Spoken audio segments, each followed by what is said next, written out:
So I'm here today with Ian Worthington. Ian is the coach and managing director at GymWolfPT. Welcome, Ian. Great to meet you. Hi, Mick. Yeah, thanks for having me on.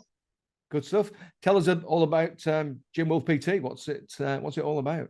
So GymWolfPT is an online training platform that I developed back in 2017 that allows me to coach clients not just across the UK, but around the world. And we really focus on a tailored approach to individual. It's not a one or two or three fits all. We found out what the client wants to achieve, where they are, what resources, what equipment, if they're a gym member, if they're not. We find all that about them, and then we create a plan that fits them. We then have them review it. So that's not just in terms of exercise and workouts, but also nutrition.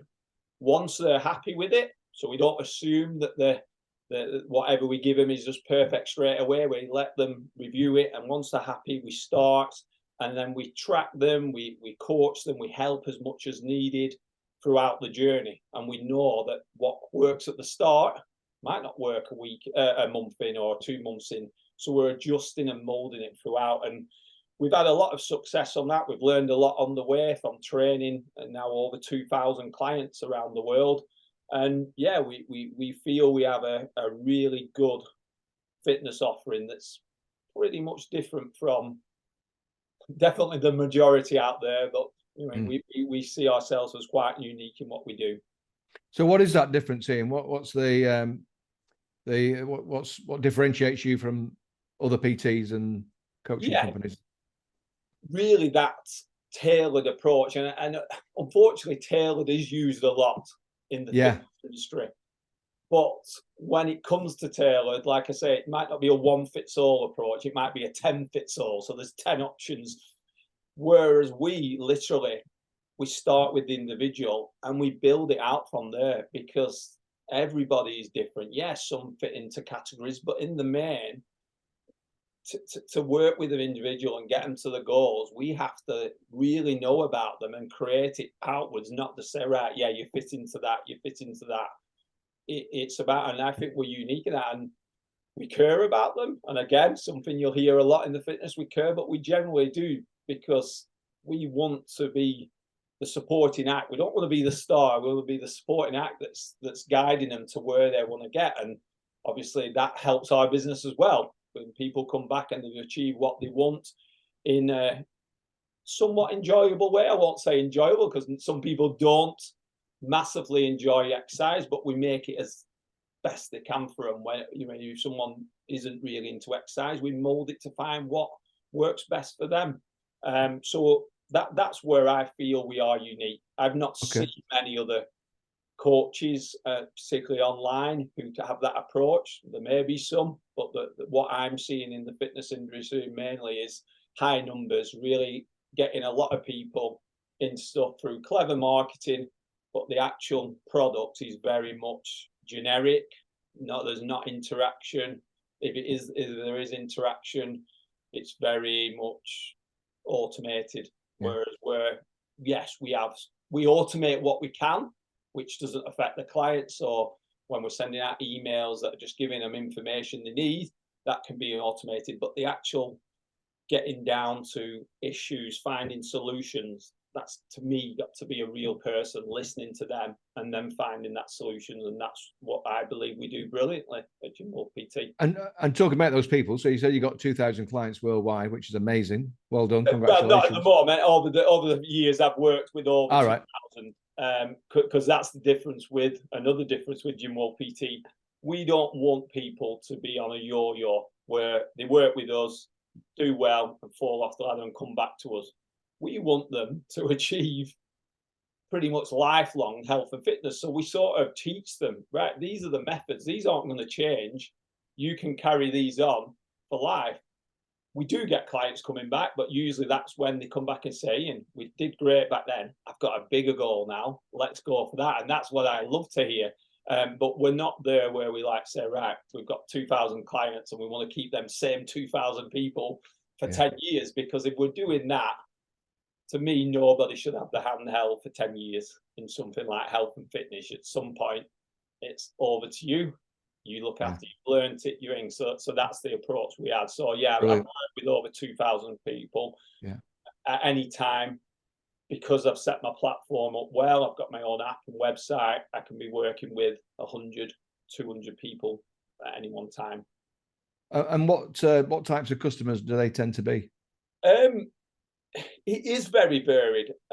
We actually market towards very busy people, usually professionals. Again, they might be gym members, they might not, but a lot of the time they've not got a couple of hours a day to literally go somewhere and work out. It might be, right, I can work out 3 days a week for 40 minutes or 30 minutes. And we know if they can do that, if they can do the 30 minutes for 3 days and a week, we can create a program that steps up that intensity that will give them a result. So that's the way what we market to. But I'll be honest, we've worked with 17-year-old students who have got goals to become fitness influencers through to 70-year-old people who are recovering from breast cancer. So a very wide range, but on the marketing point there, that's what we focus on, particularly on LinkedIn, is busy people who want to get in better physical and mental shape